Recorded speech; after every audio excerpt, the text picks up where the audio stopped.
Selamat bertemu kembali adik-adik saya di rumah, terutama untuk adik mahasiswa Program Studi Pendidikan Guru Sekolah Dasar Universitas Katolik Santo Paulus Ruteng.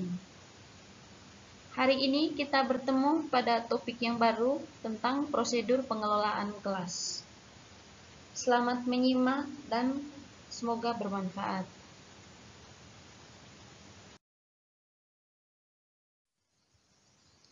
Pengelolaan atau manajemen kelas merupakan salah satu aspek dari proses pembelajaran yang paling rumit. Mengapa rumit? Karena mengelola kelas membutuhkan keterampilan dari seorang guru. Selain membutuhkan keterampilan, juga membutuhkan pengalaman, bahkan membutuhkan kepribadian dan sikap sebagai seorang guru. Ya, tahu ya, guru itu adalah seorang model bagi anak siswanya. Yang pasti yang dimaksud di sini adalah model yang baik, yang dapat ditiru oleh siswanya. Penciptaan sistem lingkungan yang merangsang anak untuk belajar sangat diperlukan karena dengan situasi belajar seperti itulah tujuan akan tercapai. Oke, adik-adik di rumah, seperti yang sering saya jelaskan di setiap video perkuliahan kita selama ini, bahwa pengelolaan kelas itu atau segala macam yang berhubungan dengan pengelolaan kelas itu tujuan utamanya semata-mata agar terciptanya lingkungan kelas yang kondusif atau suasana kelas yang kondusif, dengan tujuan utama adalah agar tercapainya tujuan pembelajaran. Jadi tujuan pembelajaran itu tidak semerta-merta begitu saja tercapai, ya susah untuk mencapai tujuan pembelajaran yang sudah disiapkan oleh atau yang sudah ditargetkan oleh guru. Begitu. Untuk mencapai tujuan pembelajaran itulah sebabnya kita mengelola kelas. Kita menciptakan suasana kondusif dalam kelas. Kita harus terampil mengelola kelas. Kemudian harus menunjukkan kepribadian yang baik kepada siswa agar siswa mampu menerima gurunya di dalam kelas. Kalau mereka sudah menerima gurunya di dalam kelas, maka yang pasti mereka juga akan mudah memahami materi atau segala hal yang disampaikan oleh gurunya dengan baik, begitu ya. Sehingga kalau seperti itu, yang pasti tujuan yang ditargetkan oleh guru itu bisa dengan mudah tercapai. Oleh karena itu, guru wajib memahami cara mengolah kelas, baik prosedur maupun rancangannya. Jadi untuk mencapai tujuan pembelajaran tadi, teman-teman, maka guru harus mampu mengelola kelas. Untuk mampu mengelola kelas dengan baik, guru harus memahami bagaimana prosedurnya dan bagaimana rancangannya. Itu ya.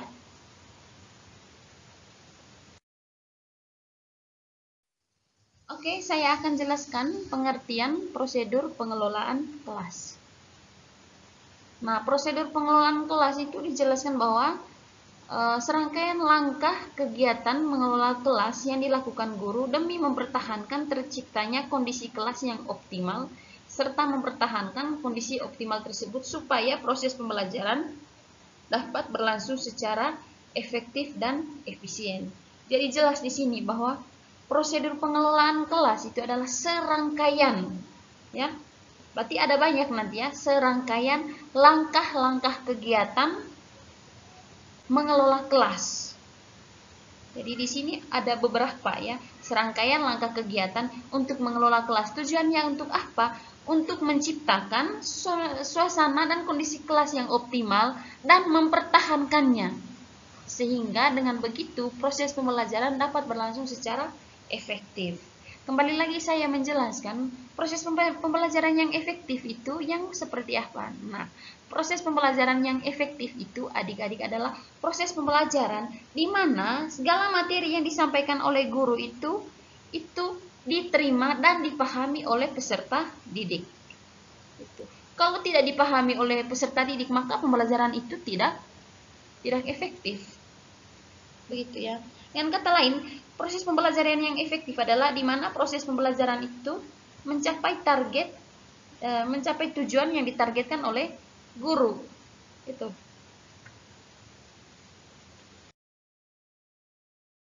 Kemudian hal penting dalam prosedur pengelolaan kelas. Nah, terdapat dua hal penting dalam prosedur pengelolaan kelas, yaitu yang pertama, proses dimensi pencegahan atau tindakan preventif. Dan yang kedua adalah proses dimensi penyembuhan atau tindakan kuratif. Nah, di sini hal penting dalam prosedur pengelolaan kelas ini yang pertama tadi adalah proses dimensi pencegahan. Proses dimensi pencegahan itu hal-hal yang dilakukan oleh guru sebelum satu masalah di dalam kelas itu terjadi, ya. Mencegah masalah itu terjadi di dalam kelas. Sedangkan kalau proses dimensi penyembuhan atau tindakan kuratif itu di mana masalah itu sudah terjadi, sekarang guru harus menempuh langkah-langkah bagaimana cara memecahkan masalah yang terjadi di dalam kelas. Itu. Jadi ini dua hal penting yang kita pelajari hari ini, ya.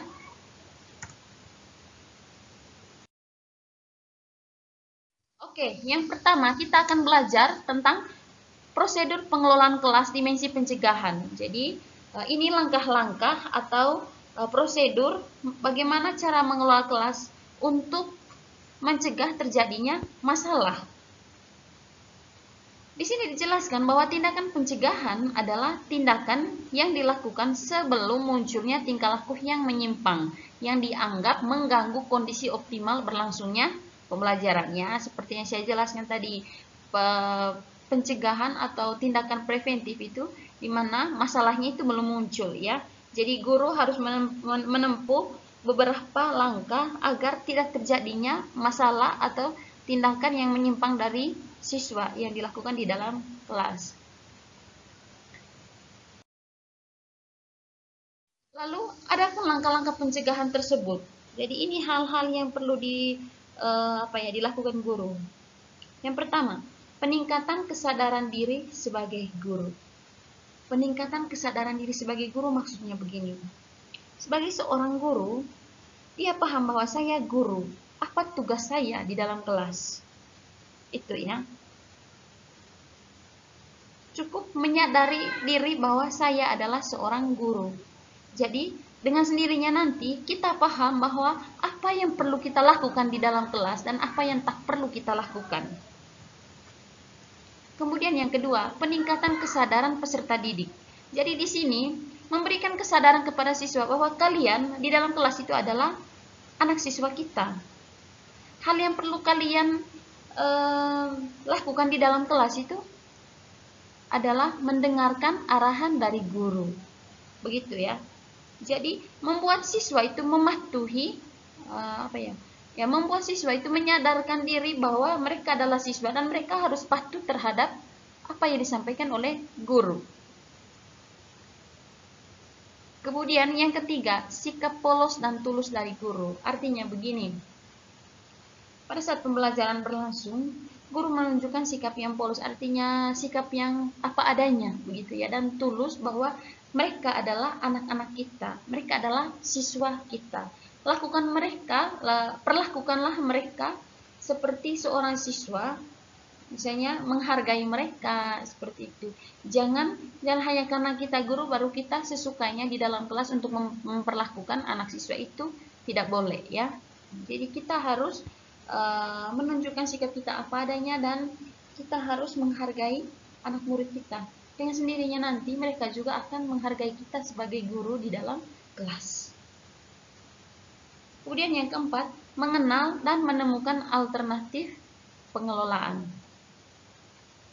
Dan yang kelima, menciptakan kontrak sosial. Artinya begini, menciptakan kontrak sosial itu guru dan siswa itu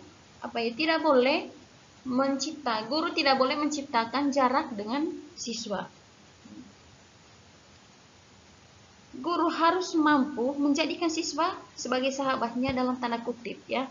Sehingga nanti kondisi di dalam kelas itu seperti bisa mudah untuk mencapai seperti yang diinginkan oleh guru. Gitu, ya. Jadi, kalau misalkan kita sudah membangun suasana sosial dengan dengan siswa, artinya begini.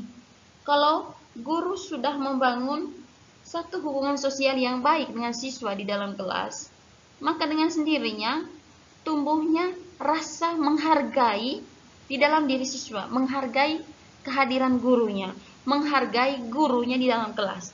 Ketika mereka bisa menghargai kita sebagai guru, maka apa yang kita sampaikan dan apa yang kita lakukan atau apa yang kita arahkan di dalam kelas itu dapat dengan mudah mereka terima. Artinya tidak ada siswa yang memberontak, apalagi membangkang.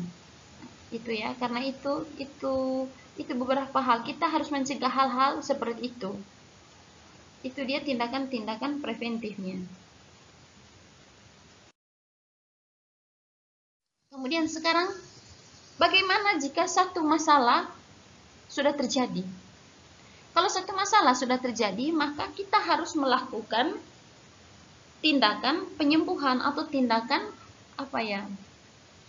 mencari solusi agar masalah itu terpecahkan.